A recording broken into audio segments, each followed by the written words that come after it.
Welcome to Social Media Made Simple, the podcast when we break down social media secrets for you.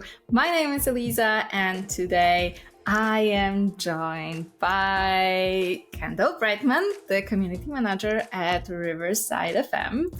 And we have been using Riverside to actually record our podcast for a while now, so I'm super excited to have you. Hi. Hey, thank you so much. I'm really excited to be here. Wonderful. So I always love to hear people's career stories and how they got where they got. So I've creeped through your LinkedIn profile, and you have been a reporter before. Maybe you can tell us a little bit about your way into community management at Riverside. Yeah, so definitely not the traditional way of getting into community, I guess. But yeah, I was a political reporter and a television producer for MSNBC, Bloomberg News. Before that, I was at Politico and USA Today. And really through that, I learned how much I loved to listen to a bunch of people's stories and kind of figure out what's the headline of this. Like that there can be people who think across a political spectrum, but they're all voters. They're all part of like some sort of community. And so what are those people saying? What's important to them? Like what are the takeaways? So I didn't originally realize that. I went into writing after leaving journalism, and then realized that I didn't love that kind of writing, like professionally, like going through content that you've written and editing it for like marketing. Like, do you want to grow or do you want to expand? Like that wasn't really something that was bringing me joy. And then I was speaking with Riverside. They had reached out to me about a community management role, which really was not on my radar. But as soon as I read the description, it just totally felt like me. It was just the things that it was just all those things that I really love to do. And I'm super extroverted. So just the idea that I could spend the day connecting and understanding, not just like any community, but a community of creators, podcasters, it was sealed then. So yeah, that's kind of how I fell into it. And it just somehow fell into this little perfect match for what I love to do.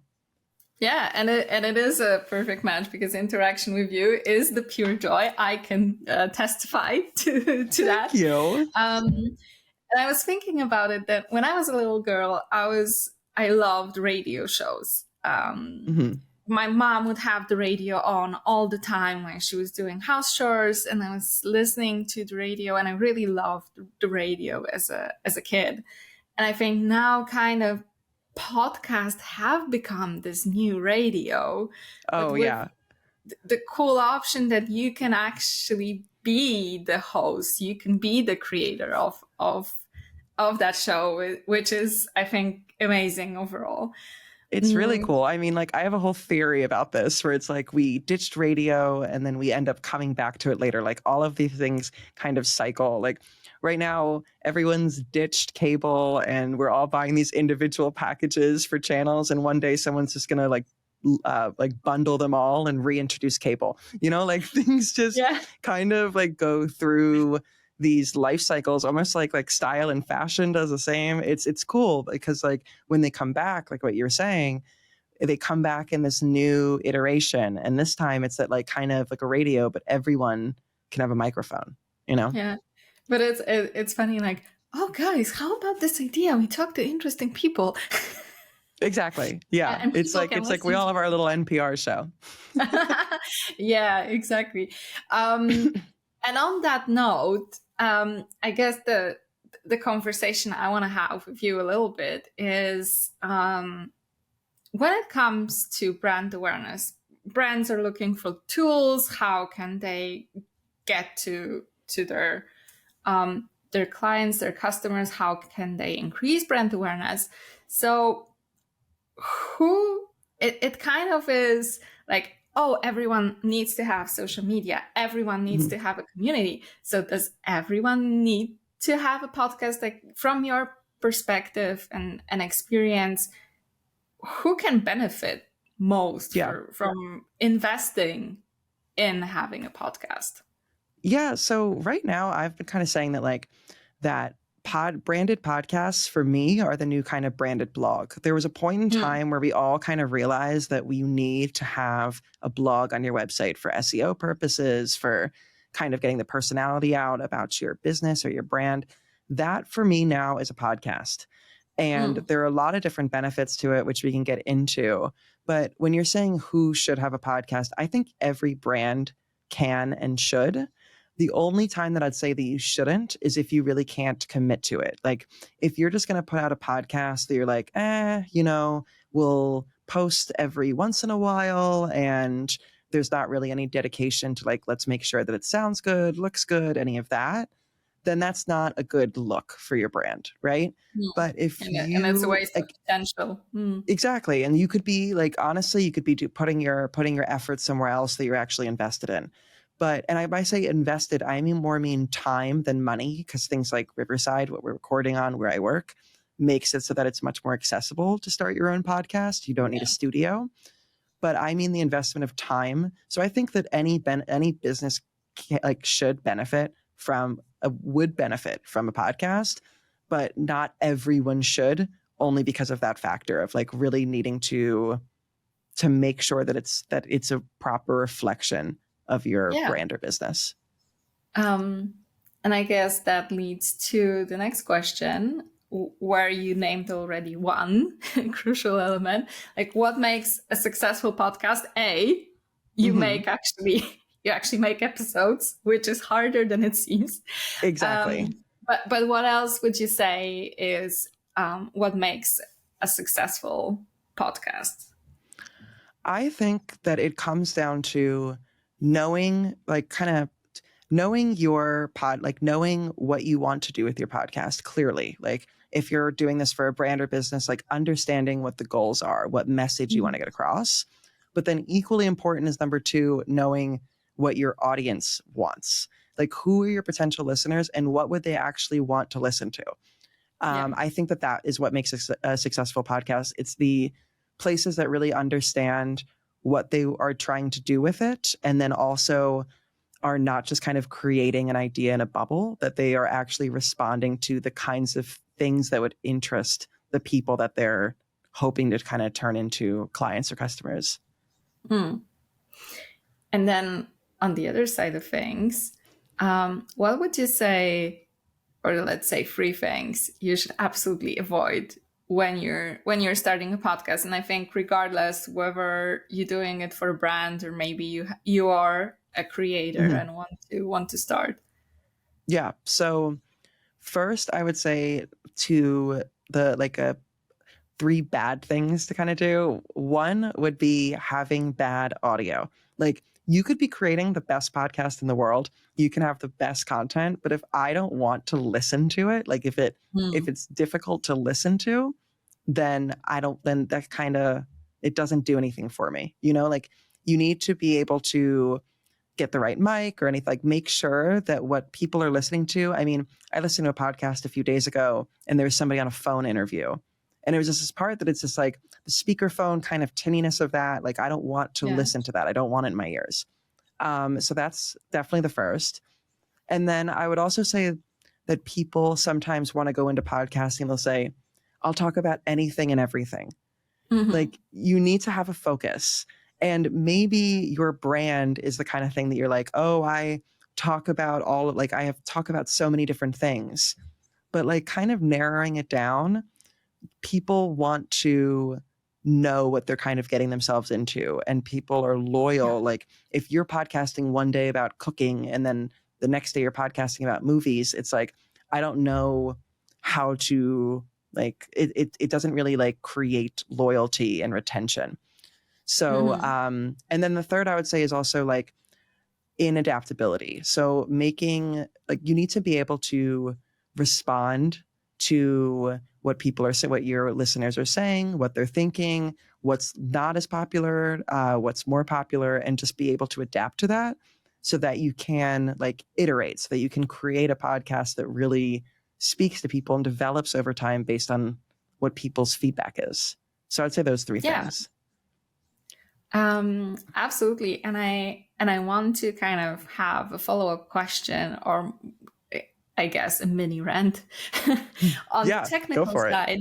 Is I think many people get stuck that, oh my God, I have to have this like top quality microphone. I have to have a studio. And I'm actually so positively surprised that you can get really, I'm recording this through my iPhone, and I Hmm. have a microphone that's probably less than $200 for sure. I don't Oh, and you remember could even now. go less than that. Yeah, like there's a there are a couple microphones that are like 60, $70 that sound Exactly. great. I'm also recording from my phone, so I don't even have a webcam. Yeah, exactly. So I think putting yourself into this mindset that I need to have a professional studio, that's the beauty of it nowadays, that also with some AI capability on enhancing sound, or with some features when it comes, even with this software that we're using right now, there's echo cancellation, or there's background noise reduction, which of course doesn't mean you can record in a coffee shop, because it would still be disruptive and kind of crappy. But I think now, with also technology helping you so much, you don't have to have a whole team of like professional editors, Hmm. sound engineers. You can do this on a low budget, and it's still really good. So Yeah. I think that's also, if someone's listening now and and thinking like, oh my God, I have to know, rent out the space or something. Um, it the beauty of it, you don't have to, but also because of that, almost not doing it is a bigger crime. Exactly. We've made it so easy. I mean, that's what I really love about Riverside. It's like, and I swear I'm not just trying to like plug, but it plays into what you're saying, is that Yeah. what I think is so cool about like, so how it kind of works is that Zoom, for example, is made for online meetings. So they're going to compress your audio and compress your video. But so Riverside was created for recording. So you're able to have these conversations and get really high quality audio and video files. And then you can also, it has a lot of editing capabilities on the back end that you can use.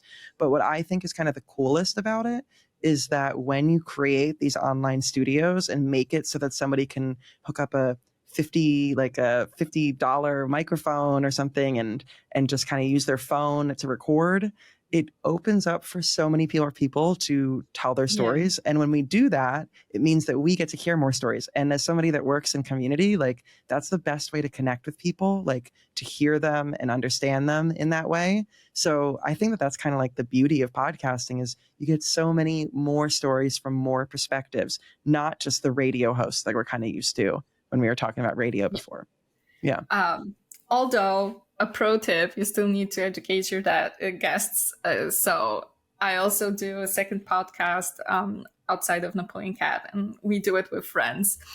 And we have this like one microphone standing on on the table, and my one friend keep on tapping onto the table. I'm like, hey, please.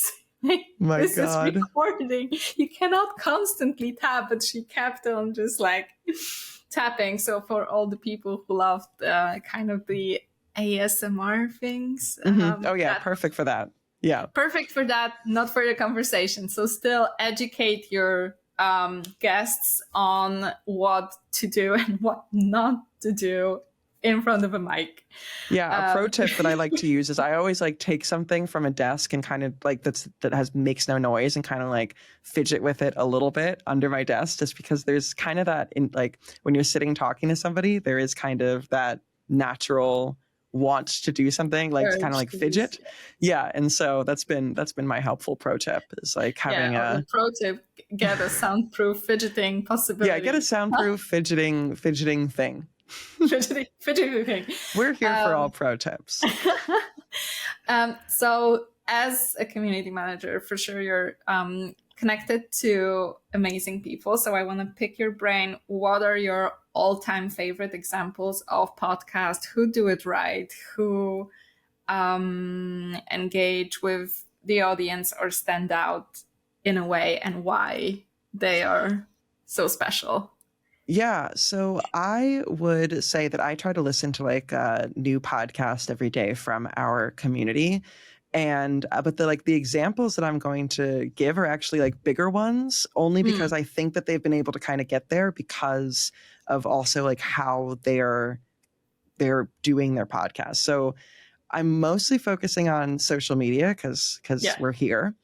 And so I think that like as far as social media goes, the two podcasts that I think are really rocking it are Call Her Daddy, which just like and New Heights by the Kelsey brothers.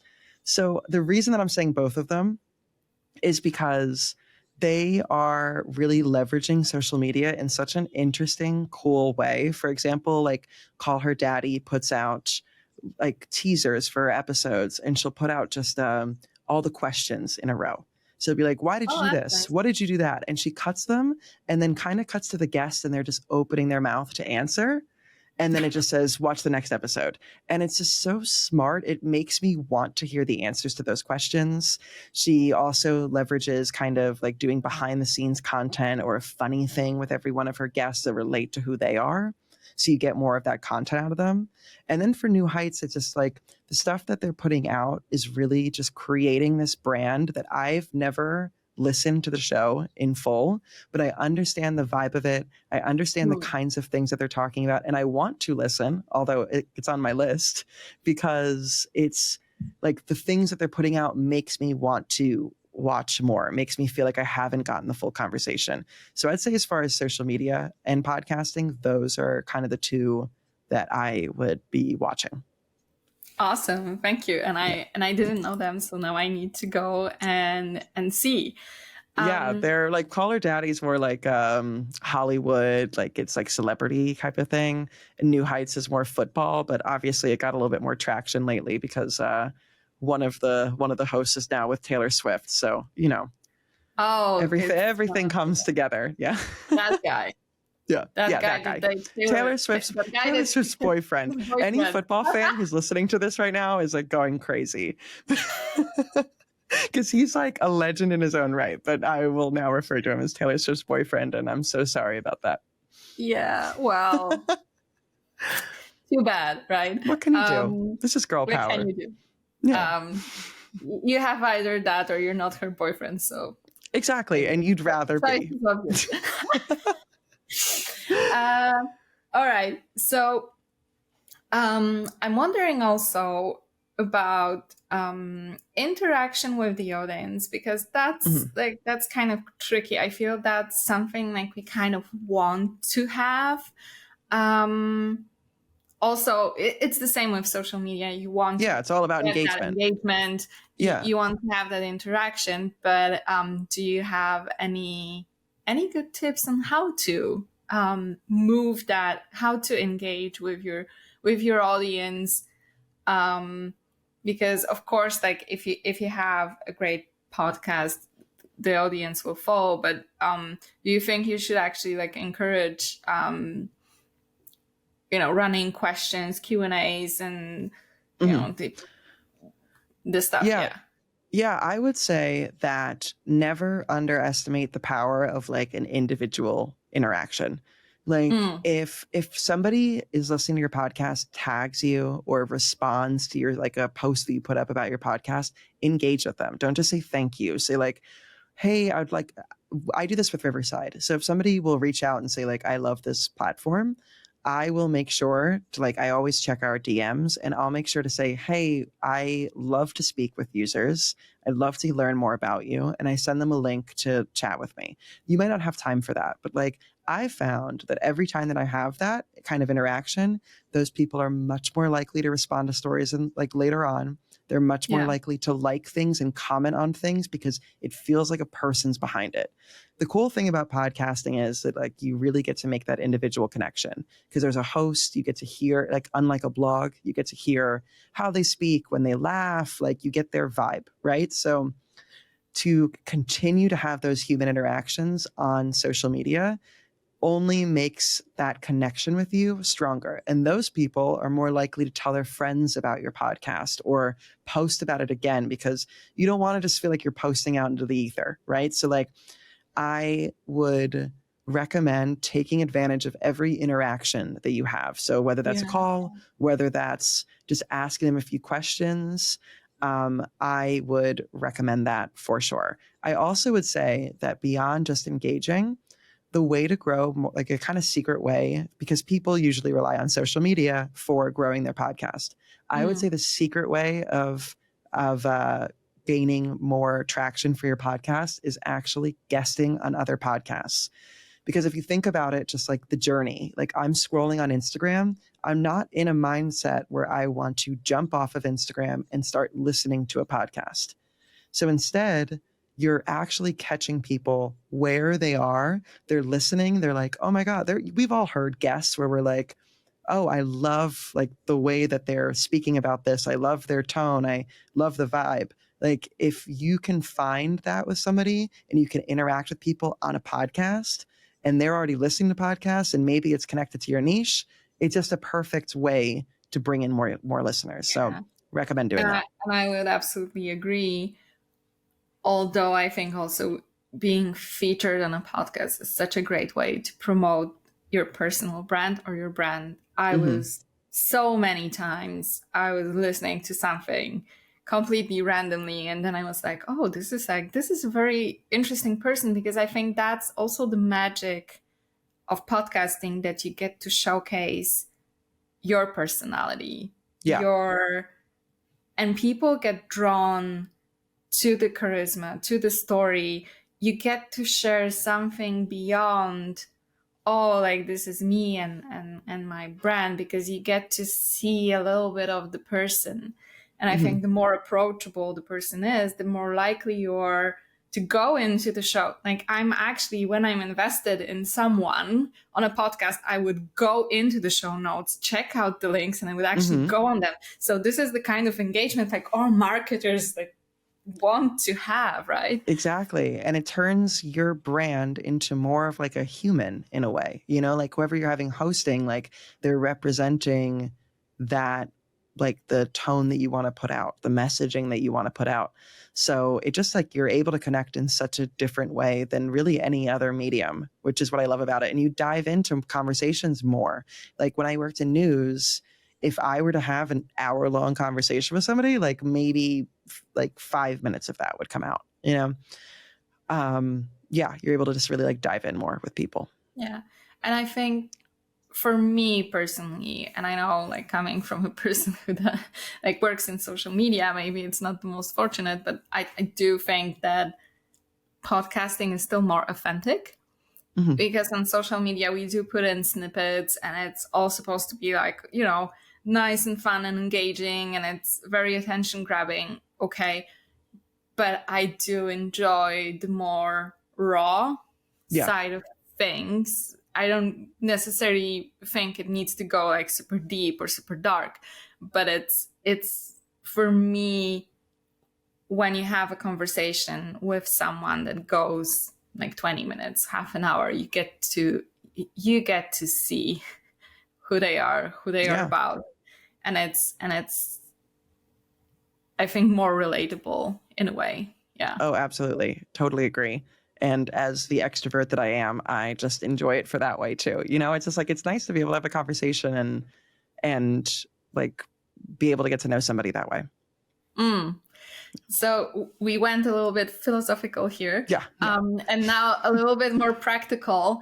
So when you're launching a podcast, what's your take on which metrics do you want to follow to kind of see, okay, where is this going? Is it successful? And how can I also fine tune it? So I would say that the most kind of overrated metric would be download numbers, because I'm just I'm going to ask you, I'm going to ask anyone listening, like, did you download this episode? Maybe you did. That's great. But like, I don't download my episodes. I just listen to them straight from Spotify. So I think that kind of metric is overrated. I would say that the metric to pay attention to would be retention rate. So you want Mm-hmm. people to be listening to like 80% of your episode. And the reason why I'm saying this is important is because it means that whatever you've promised in your episode, whatever got somebody to click on it, is what you delivered. So if you said we're having a discussion on this, but then like somebody listens and says, I wanted to hear that, but I'm not hearing what you're talking about, they're going to leave. They're not going to stay for 80% of it. If you off the bat deliver what you're promising, they'll stay for the most part. I mean, like, unless they don't like the host, unless they don't like the guests, like there are factors, but retention rate, I would say, is what to look out for to show that you have a strong podcast, like that it's actually the content is delivering. And that people are curious to hear the whole thing out. Exactly. If they're listening like 20%, it's why, like where is the disconnect happening here? So as far as you want people to go to 80%, but you're also able to learn a lot from what percentage they get to.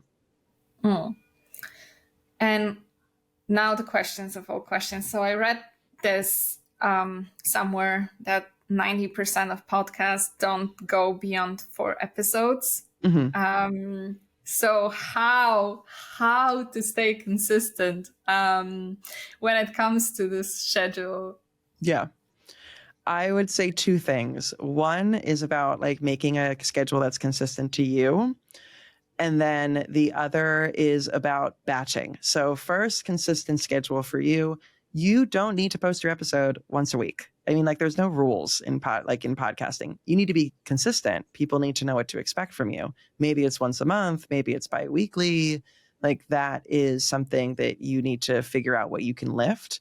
But I think that people get so excited by a podcast, they start it and then they realize that it's actually a good amount of work. And so when they do that, it's kind of you burn out really quickly. So making sure that whatever you set for yourself is actually doable for what you're doing. Yeah. And I would also say on that note, to not set the bar too high for yourself. I speak with people all the time that are like, I'm starting a podcast. I know I need to post on social. I know I need a blog to come with it. I need to, should I get a website with it? You're going to burn yourself out really quickly. One step at a time, see how it develops, see how it grows, see what you feel comfortable with. And then you're much more able to stay consistent. And see what's needed. Really. Exactly. Yeah. Like you might not need that huge intro that you produced before. Maybe you need to cut it down in half because actually it's too long.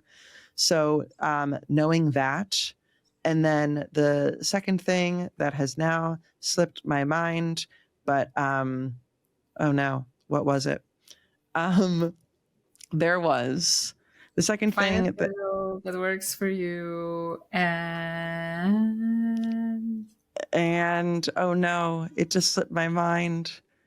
But so I would say that there's that, and also like to find that schedule. But I know batch. Batching. And batching. Yes. So batching. Don't like if you're going to record a podcast one week, that podcast shouldn't go out the next one. Like if you're going to like I would interview 5 different people and then have those episodes. You have episodes for 5 weeks out. You just have to schedule it. So I think people cancel a lot in podcasts. And so if you're not prepared for things like that, then you're not going to be able to put an episode out that week. So instead, I would try to get things done so that you can schedule them. I know podcasters who are like 3 months, 4 months out on like when I record with them, they're like, great, this will be out in June, and you're like, oh my gosh, it's March, right? So you need to be able to like have content going for a bit so that you don't feel that pressure on yourself. Yeah. And thanks for catching that last one. Yeah. I was like, where your mind is going so hard. I know it. Exactly. And sometimes it blocks it. You're like, oh, and there it goes. But we made it. And I think I learned it the hard way. We started a podcast with friends and there are the 3 of us. So coordinating between when we are free is so immensely difficult. So what we started to do is we record 2 episodes in one session. Yes. Precisely for the same reason that when we get together, we at least have the content for the next 2 episodes. And in all fairness, always the second one that we are recording is such a blast because we already kind of warmed up on the first one.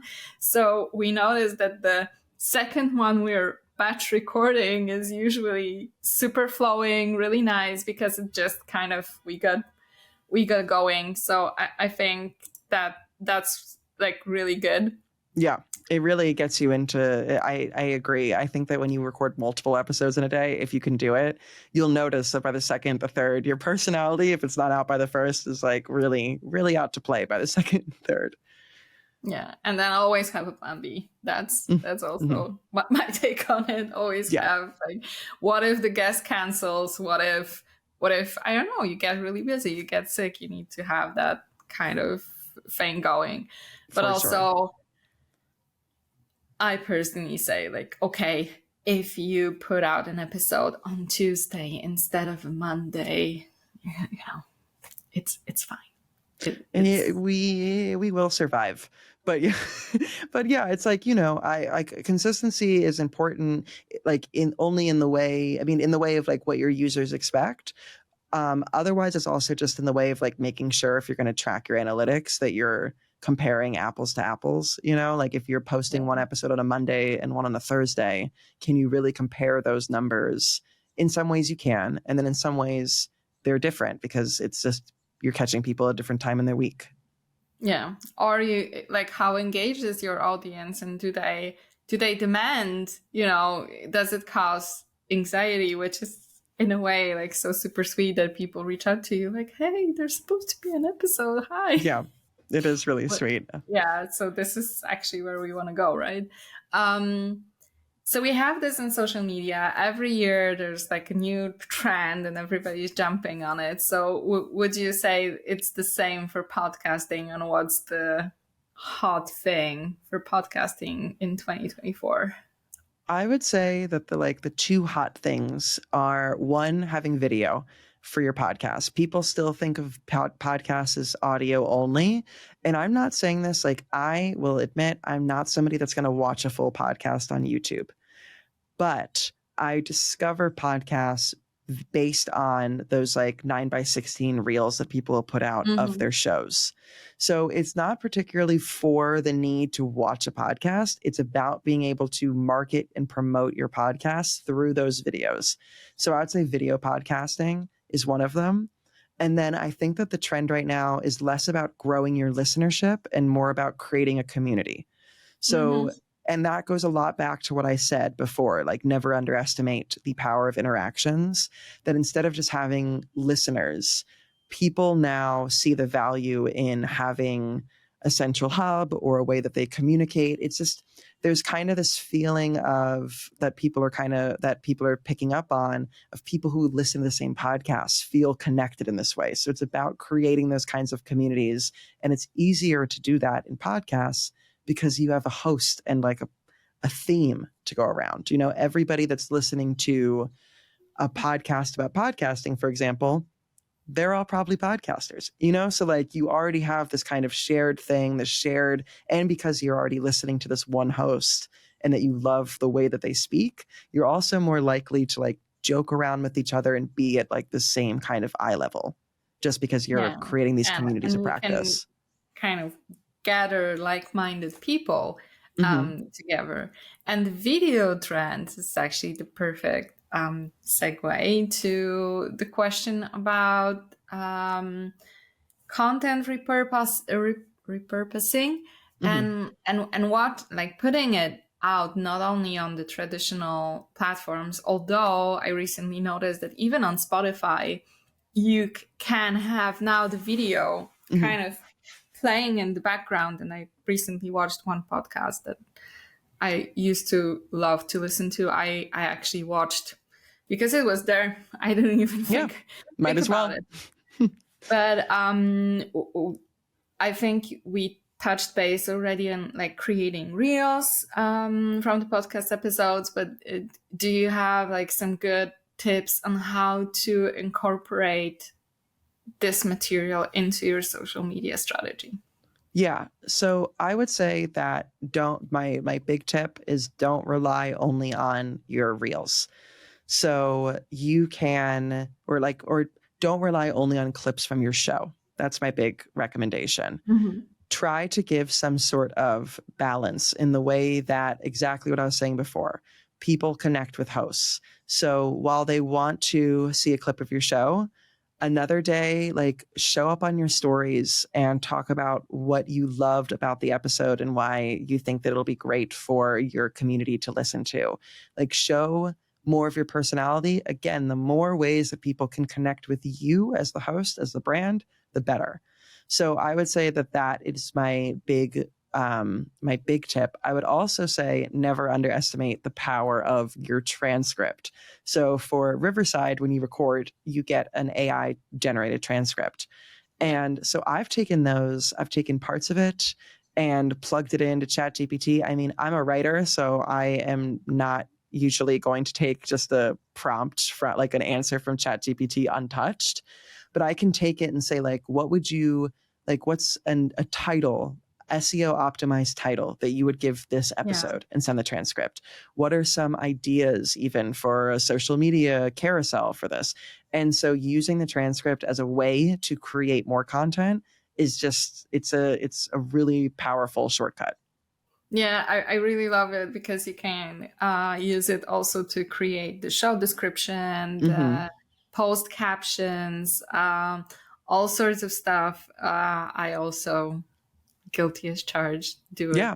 it Yeah, in this way, but it's really good, and it's a huge time saver for sure. exactly. And when you're trying to stay consistent, and like it's better to be able to save time where you can. Yeah.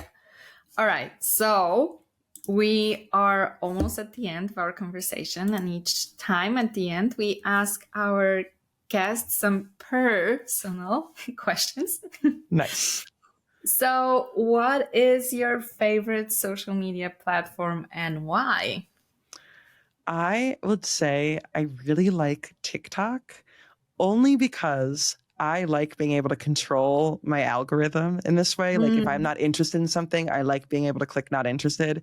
And then I like to be able to fall in like this weird hole. Like last night, it was like I never knew how mesmerizing it would be to watch some guy clean a bunch of very dirty rugs. Like, how did I get there? How I've did this been happen? there. Yeah, I've been there. there's a lot of people that have been there apparently.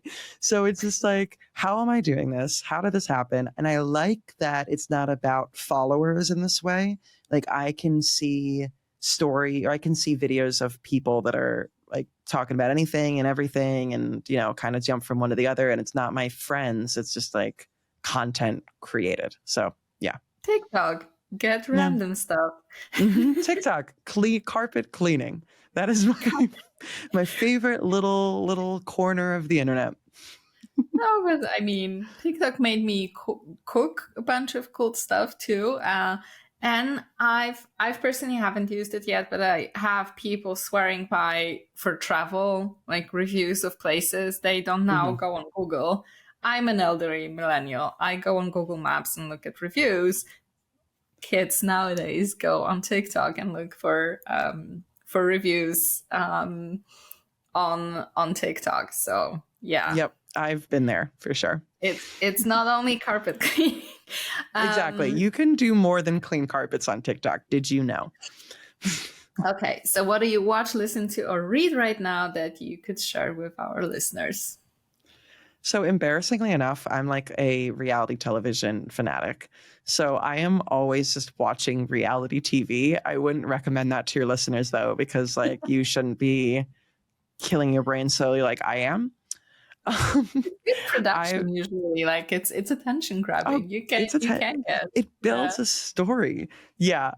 So I watch any and all reality television, and I'm a bit of a fanatic about that. Reading, I know I'm a little bit late to the boat, but I just started Tomorrow and Tomorrow and Tomorrow. Gabrielle Zevin. Super popular book and like apparently beautifully written. I literally am like on the second page. And I've heard really great things, so I'm excited to dive into it. And podcast for listening, I'm always listening to like community members podcasts. Right now I'm listening to one from Wondery though, called the Coco Berthman story. I am on the second episode, but I've heard good things, and it's a true crime kind of like scammy podcast. So Ooh, I like to not listen. I'll listen to it during the day, but then at night I get a little scared. Yeah, I cannot do them at night. Absolutely not. This one's about scamming though, so it feels a little bit less like scary, you know, although scams are scary. Scams are scary. Be careful, people. I love where we're going with this. Okay. What is the best career advice you ever received? I would say that in every room that you walk into, try to make one friend. My mom said this to me when I first started my career. And it's especially helped me now because I'm in community. But if you can walk into a room, whether that's like a filming day. So for example, I did this at a filming day that we did for my last company that I worked at. And in that room, I had made like two friends, like just trying to make two people that you feel like you can take a connection away from, or one person. And then months later, when I'm talking with Riverside, that person that I made that connection with worked there. And so suddenly I have somebody, it was like such a small world. It's like suddenly I have somebody, or even like I was at a wedding and I was like, let's just meet one new person. And that person was knew somebody that worked. It's being able to leave a room and make one friend from that day. If you continue to do that throughout your career, you end up creating a great network for yourself that's kind of built on good things and like supportive things. And honestly, I can tell like networking is everything.